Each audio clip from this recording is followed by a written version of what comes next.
Welcome back to another episode of ACR On Air, the official podcast of the American College of Rheumatology. I am your host, Dr. John Hausman.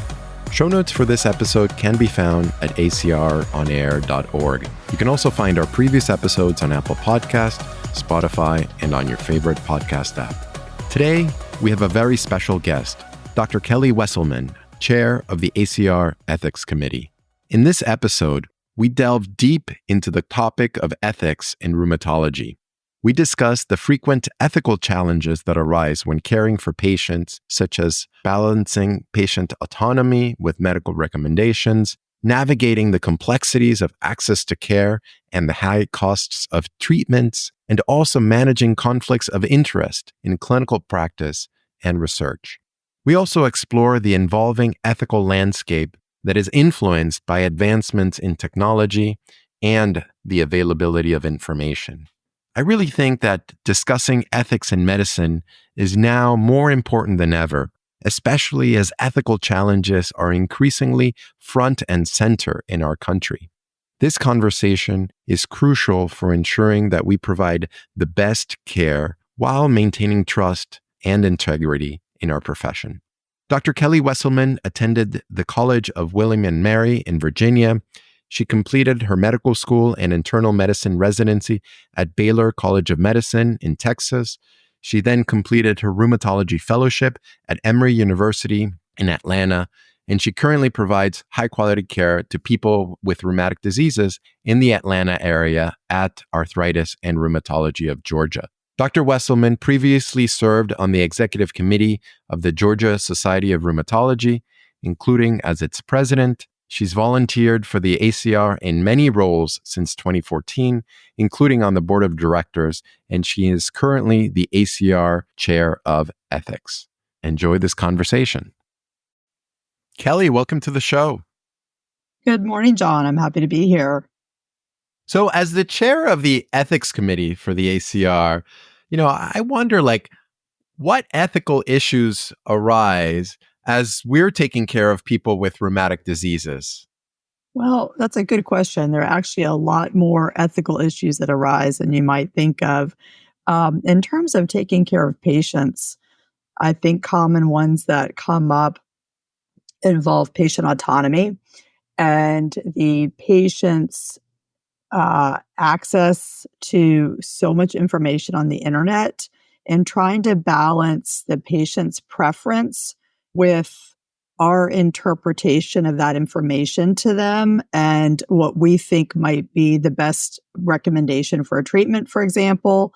So I think balancing those two things is really a frequent ethical dilemma that maybe we don't even think of as being an ethical dilemma, but really does fall under that category. So that's like the patient with RA who sees a commercial for Humira and wants that as their first-line treatment, and we might have other opinions about what may be.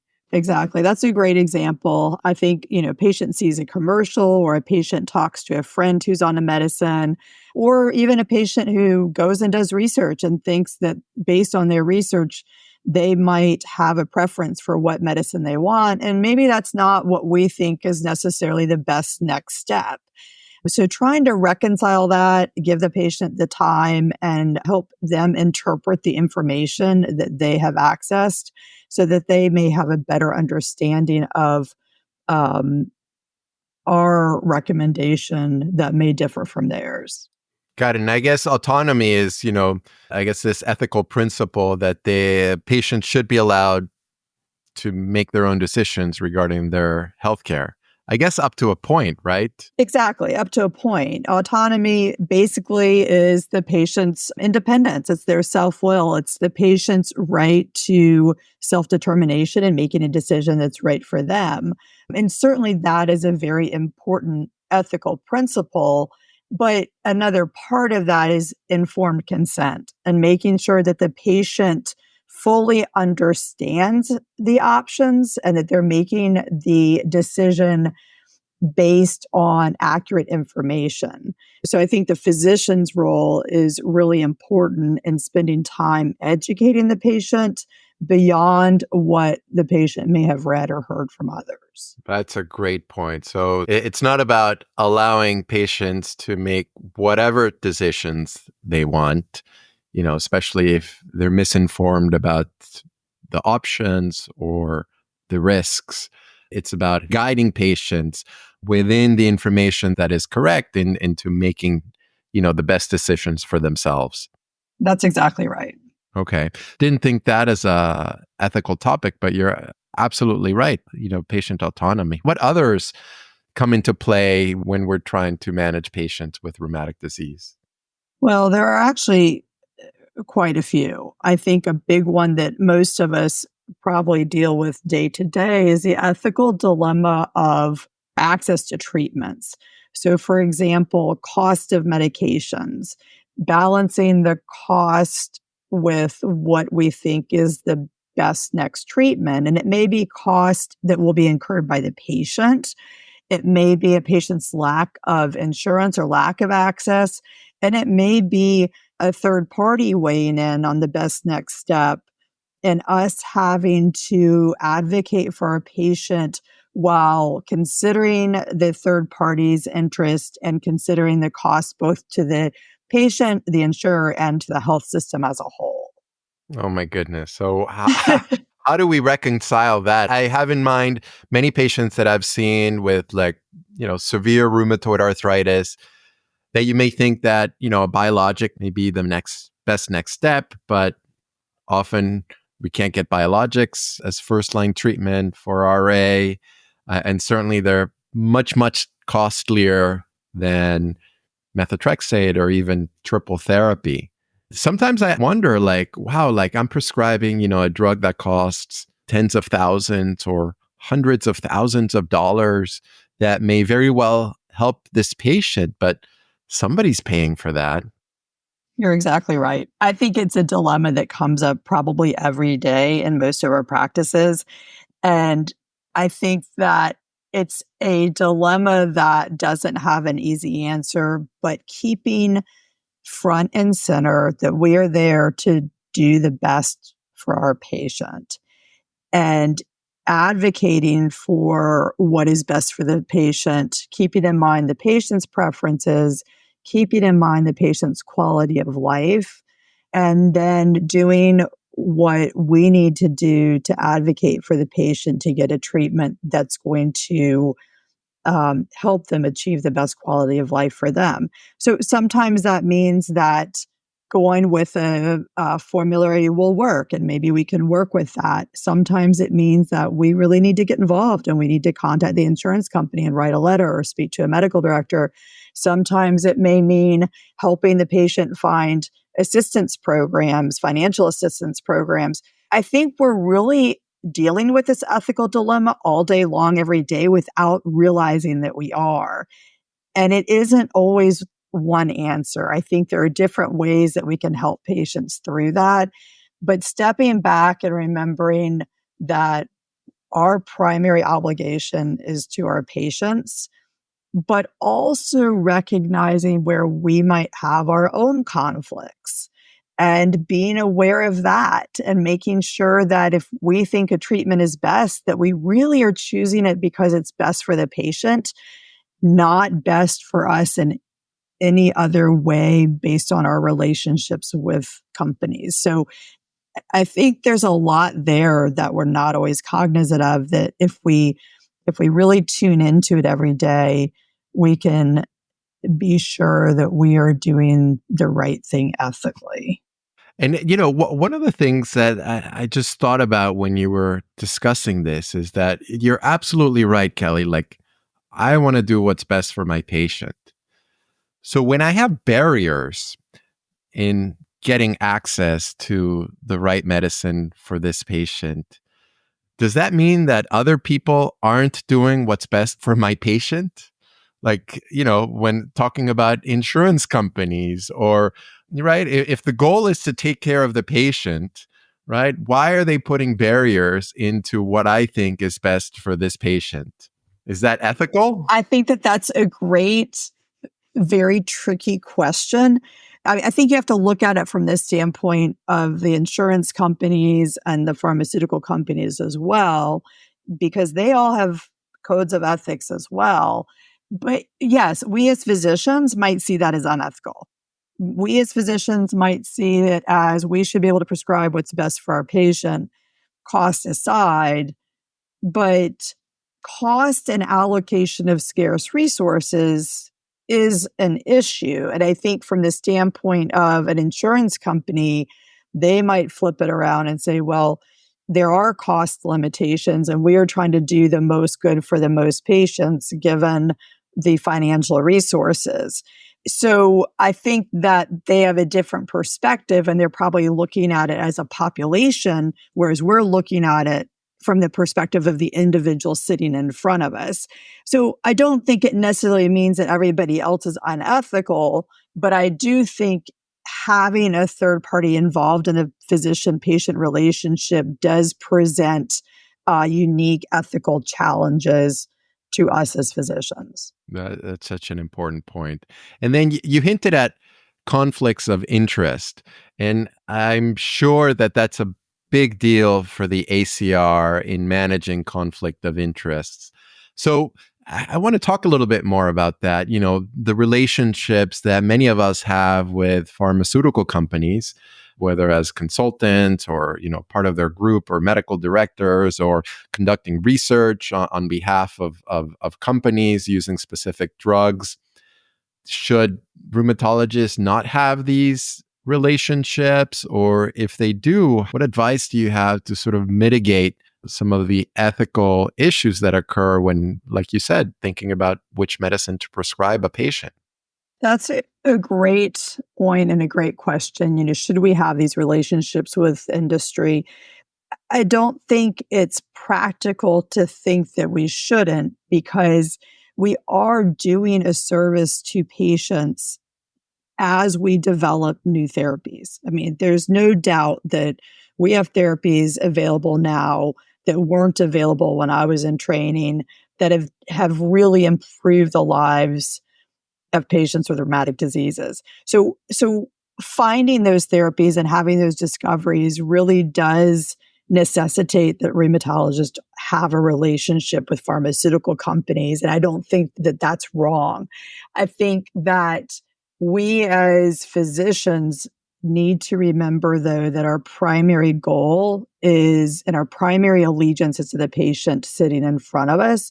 And the relationship between the patient and the physician has to be at the forefront in order to do our job the way we need to, in order to maintain trust with the patient. So I think we can have the relationships with pharmaceutical companies, but I think we need to look critically at ourselves and remember our moral obligation to the patient and be willing to accept that there are times we might have a bias and do what we can to minimize that bias, whether it's by not accepting gifts, whether it's by remembering that and having that relationship front and center when enrolling patients in clinical trials, so that we remember that our allegiance is to the patient, not to the number of patients we enroll that day for the pharmaceutical company. So I think that it really is on us to be aware that these biases occur and not to deny that that bias can be there. I think if we're aware and we acknowledge it to ourselves, we can manage it. Got it. And I remember there were times where pharmaceutical companies came to hospitals and provided lunch for everybody and would send people on trips or goodies. And you know, I think, at least from my hospitals, the relationships have certainly diminished. Do you think those relationships, I mean, I'm guessing that the pharmaceutical companies do it because it works, right? If you treat physicians well, they may have a more favorable impression of your medications and thus may prescribe them more often. Is that something that shouldn't happen? Well, there's Uh, no doubt it works. I mean, if you think about marketing budgets, I mean, the money wouldn't be there if those relationships didn't lead to a change in prescribing habits. And so I think we have to acknowledge that marketing and gifts and things like that can influence behavior. And I think it's on us to defend our actions. And I think, the question I always ask myself is what I'm doing something that I'm okay with the general public knowing? How would a patient interpret this? How would a patient view this? And are my behaviors that are completely defensible? And I think that if every one of us thinks that way, I think it will help guide us when we're trying to decide if a relationship or a gift is appropriate or not. But it's definitely something that we need to pay attention to, because I do think that the pharmaceutical companies obviously want to promote their product, and, for good reason. They have the right to do that. It's on us to recognize and be cognizant of those relationships and do everything we can not to let it influence what's right for the patient. And do you think the Sunshine Act has sort of provided more transparency about the sort of activities that and involvement that physicians have with pharmaceutical companies? Has it been a good thing in general, do you think? I think it's a very controversial thing. And I know a lot of arguments have been made that we should be allowed to take pens, for example, from pharmaceutical representatives, and finger pointed at other industries where gifts are given and it's okay. Why is it that the finger, is being pointed at doctors all the time? But I think that there is some benefit to the Sunshine Act in the sense that it did get physicians to look at ourselves. It really did get us to really be cognizant of the gifts we were getting and how that might be perceived. Are all physicians having ethical issues with pharma? Certainly not. But I think that making the relationship between physicians and pharmaceutical companies more transparent is not a bad thing. Yeah, one of my mentors, I remember as I started in my training and practice, I had this conflict about, developing relationships with pharmaceutical companies. And what they had mentioned is like, no, you should develop relationships with a lot of companies so that you don't have particular allegiance to like one company and one product. I thought that was an interesting approach Be to equally this conflicted. dilemma. Equally conflicted across every medication. Yeah, I mean, I understand that viewpoint. I don't think it takes away bias completely, and I do think that there are benefits to our relationships with pharmaceutical companies in terms of clinical trials, in terms of helping patients access medicines through patient and copay assistance programs. So I think that there is good to be had in those relationships, but I think keeping those relationships at a certain arm's length is also important. So you're saying we shouldn't like take luxury vacation trips, accept gifts, take private jet trips, or get loans from pharmaceutical companies, similar to what some Supreme Court judges are doing? That we should Yeah, not I do, right? mean, as the chair of the ethics committee, I would not recommend those kinds of behaviors. It's kind of like when you're teaching your kids about good behavior and you say, would this be something that you'd want your grandmother to see on the front page of the paper? I think that applies here. Is this something that you're okay with everybody knowing and having it on the front page of the paper? And that's kind of like a checks and balance on our behaviors. I like that a lot, Kelly. Other issues, ethical issues that you think are important that physicians recognize when we're taking care of patients? I think we've touched on many of them. I think that the ones I see as most important are the ones we've talked about in terms of our own personal conflicts of interest. I think also making sure that we spend the time that it takes to fully educate our patients. I think it takes more time now than it used to because patients have so much information at their disposal. Our job is to take our knowledge and our skills and help patients interpret that information. And that takes time. It takes time at one visit, and sometimes it takes time over several visits to really help patients understand the information and understand the options. And I think that that could be considered an ethical dilemma. When we're rushed for time and we have a clinic full of patients, how much time do you give to any one patient? Like, should everybody get the same amount of time? What about the patients who need more time to digest the information? What about the patients who really need their family members involved to help them digest the information? What about the elderly who have more trouble understanding those concepts? And so I think that that poses a dilemma for us as well in terms of how we allocate our time to make sure patients really can competently exercise their autonomy. Yeah, that is such an important point. I was looking at the literature on ethics as it relates to rheumatology.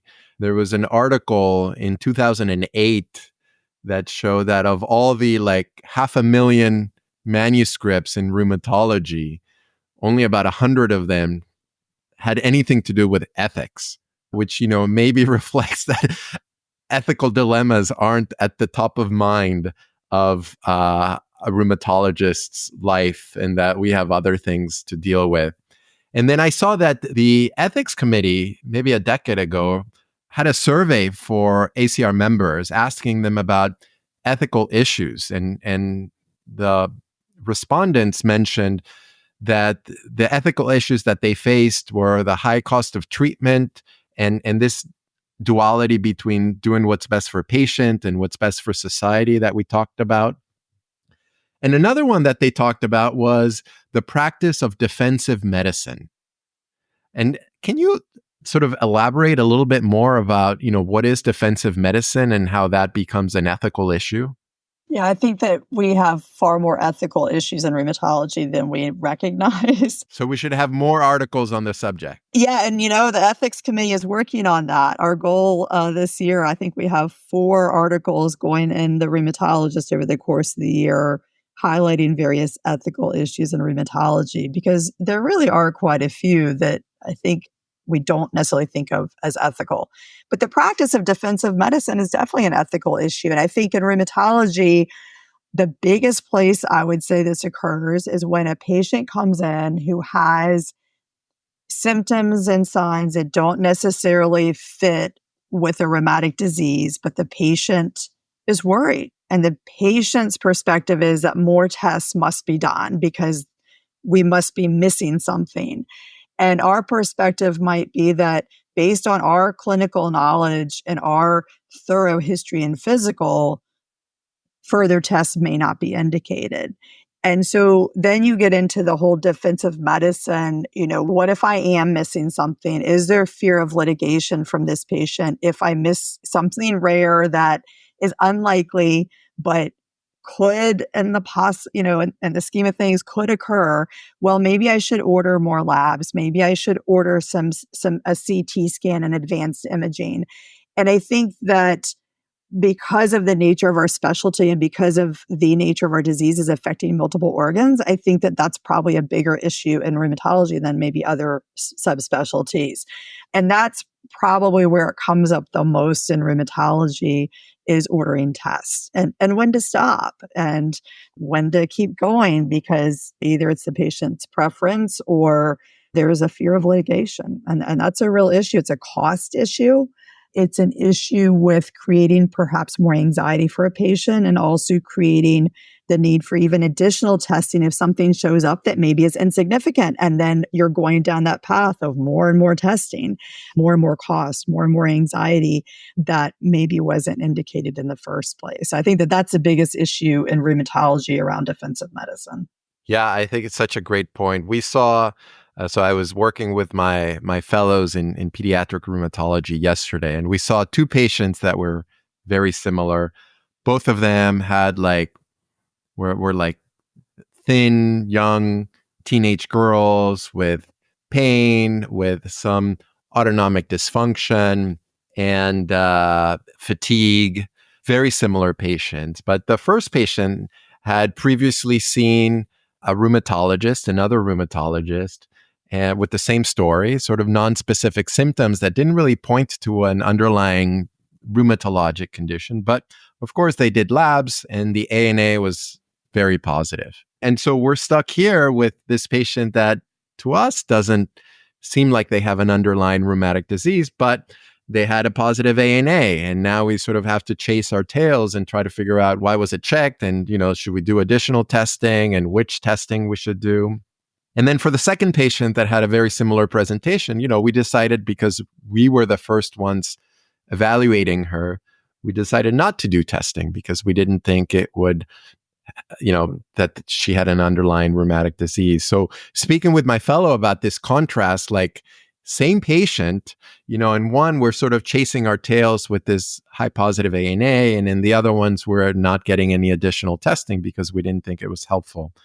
So it sort of gets to your point about that, we should be careful about which tests we order, and positive results lead to more testing and more anxiety for patients and more costs and probably worse care for the patient, unfortunately. You're exactly right. And that is such a common issue in rheumatology practice. I think we've all seen that, where even if we don't make a decision to order a test, somebody out there is going to do it. And then if we don't, there's often the perception by patients that we didn't do enough. And, really building that trust with the patient and spending the time explaining it and trying to engender their confidence in you is important. And sometimes it works and sometimes it doesn't. But I think that the amount of testing, unnecessary testing that goes on, is a huge problem. And I wonder, are there different ethical issues depending on the type of patient that you see? For instance, children or pregnant women or the elderly?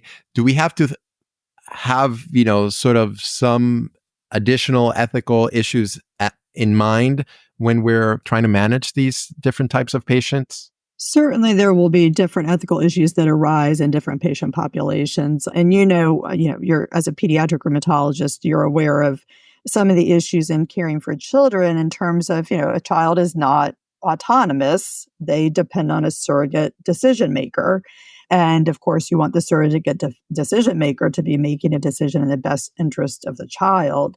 Then there are issues with children in terms of access to medications and the lack of trials to study medicines in children, so they may have fewer options available. So there definitely are different issues with kids. And then, of course, when is the child an adult? When do you see them without the parent? When can they make their own decision? When do the parents stop having access to their medical record?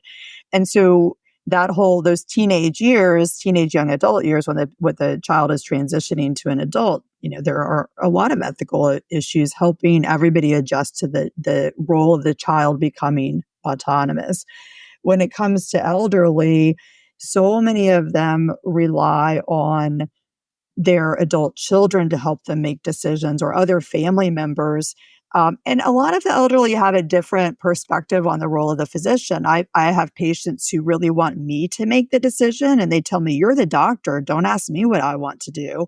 But then there are other patients who really want to have an active voice in their care, or they may say, "I don't want any voice in my care. I want you to call my son and let him decide." So I think that the elderly certainly have some different ethical issues in terms of decision making and autonomy. And then there's the whole issue of competence, and determine when somebody is still competent to make decisions versus when they're not. So definitely some similar concept of autonomy, but in a different way between children and the elderly. Pregnant patients, and of course, you have the ethical issue of doing the right thing for the mom and doing the right thing for the baby. And, the mom takes precedence, but of course, oftentimes the mom feels like the baby takes precedence and really wants to do everything to save the baby. So there are some different issues that definitely have to be considered when taking care of different populations of people. Who should we discuss these issues with? when we are in clinic seeing a patient and maybe, there's issues about that mom wants a certain type of therapy, but the child wants something else, or we feel like something else is needed.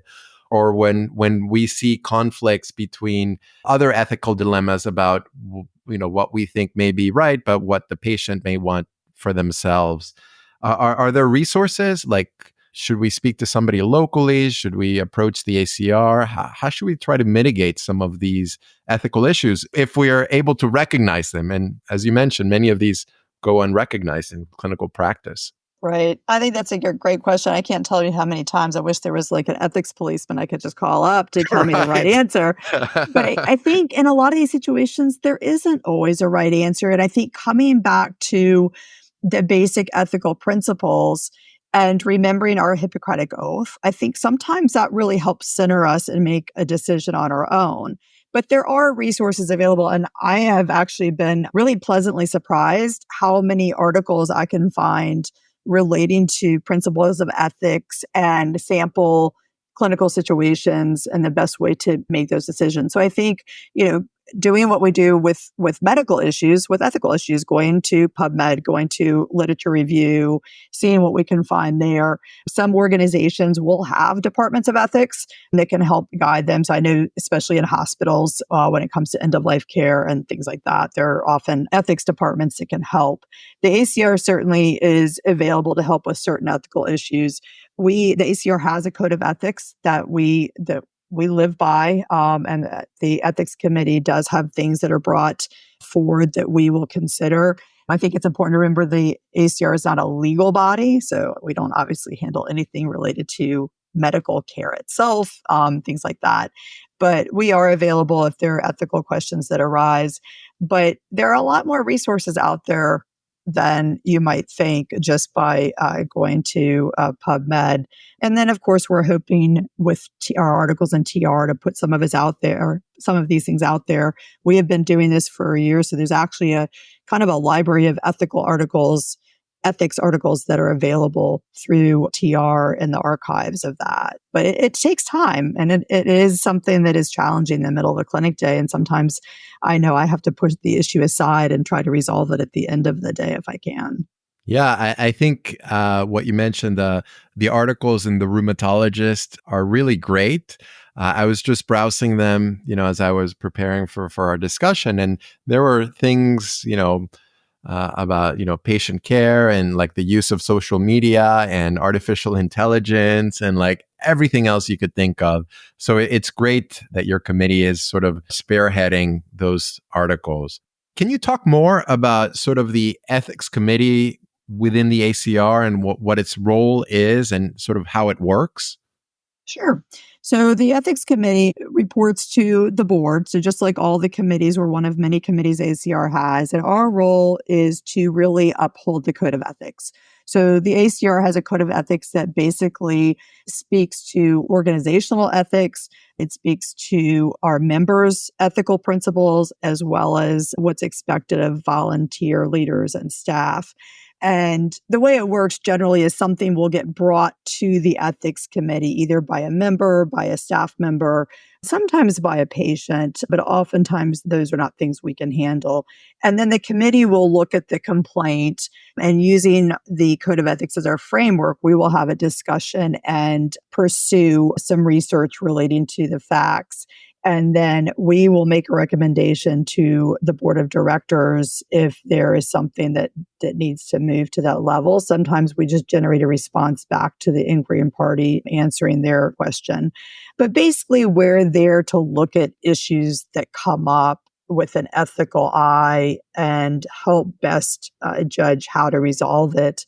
And then, from that point, we make recommendations to the board of directors, and the board of directors has the final say based on their voting process. So I think that we react to issues that are brought forward, but we also do try to spend time educating our members about the code of ethics and about situations that might come up and how they can best be addressed so that we can be more proactive. And that's what we're doing with our articles.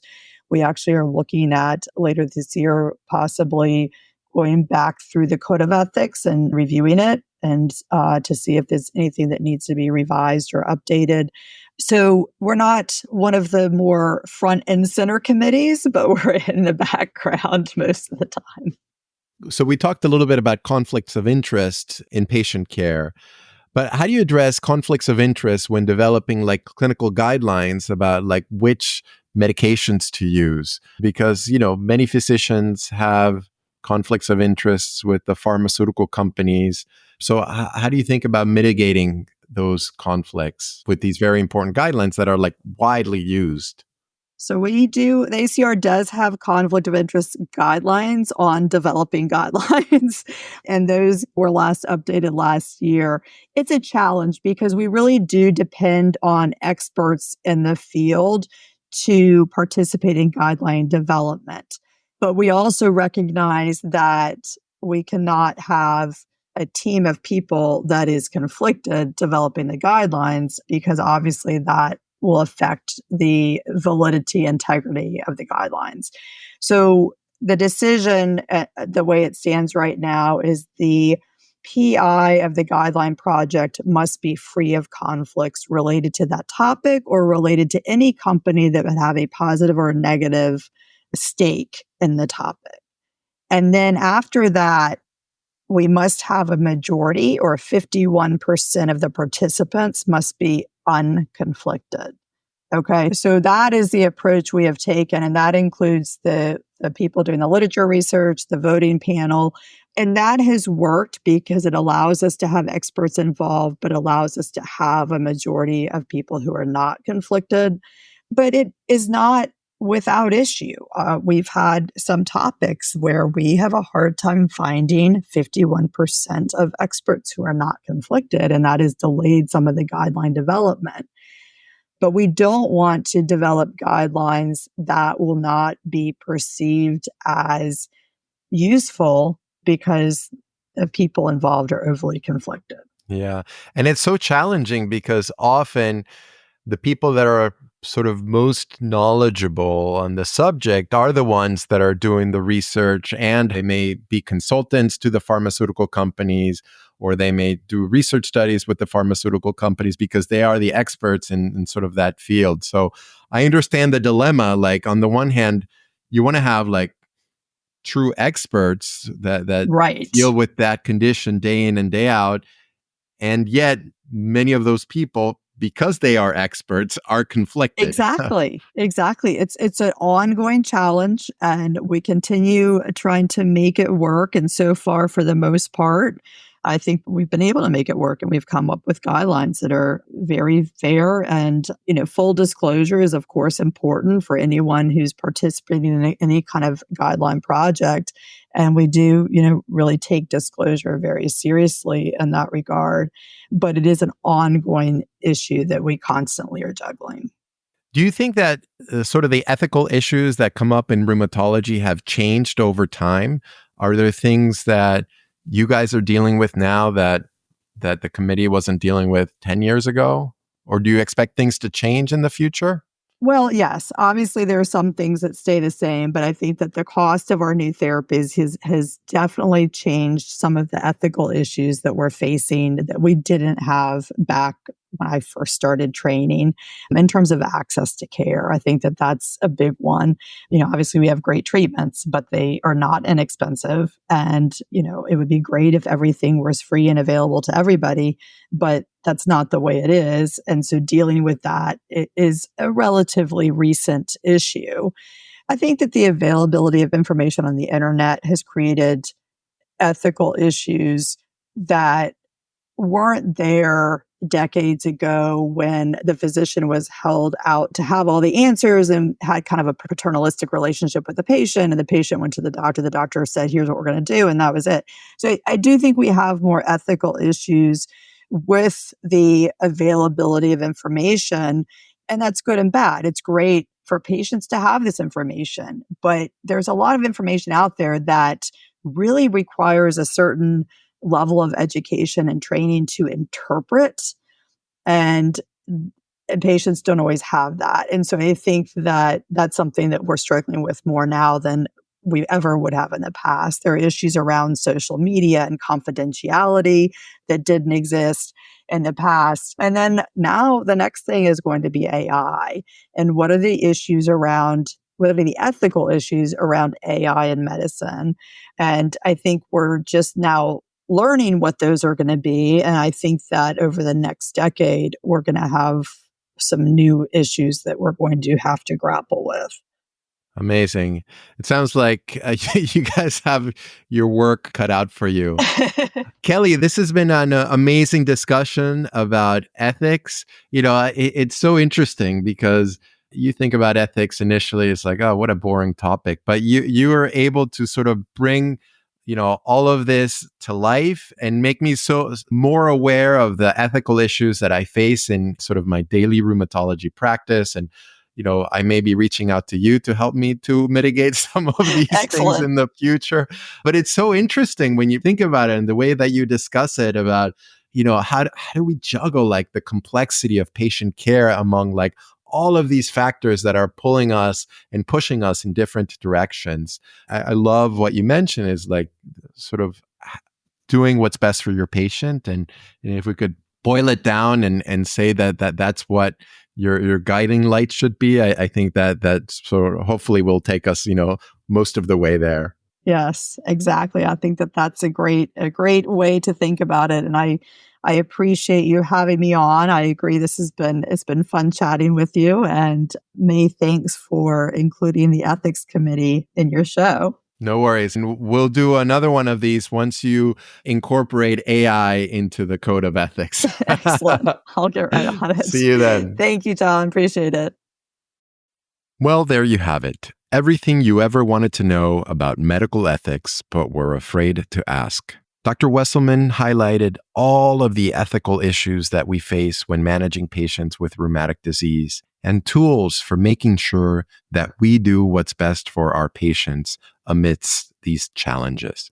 Thank you all for listening, downloading, subscribing to our show, and for rating us with 5 stars or however many stars you think we deserve. You can find our show notes for this and all the other episodes at acronair.org, Apple Podcast, Spotify, and on your favorite podcast app. Until next time, let's keep ethics at the front and center of our practice. And of course, stay healthy.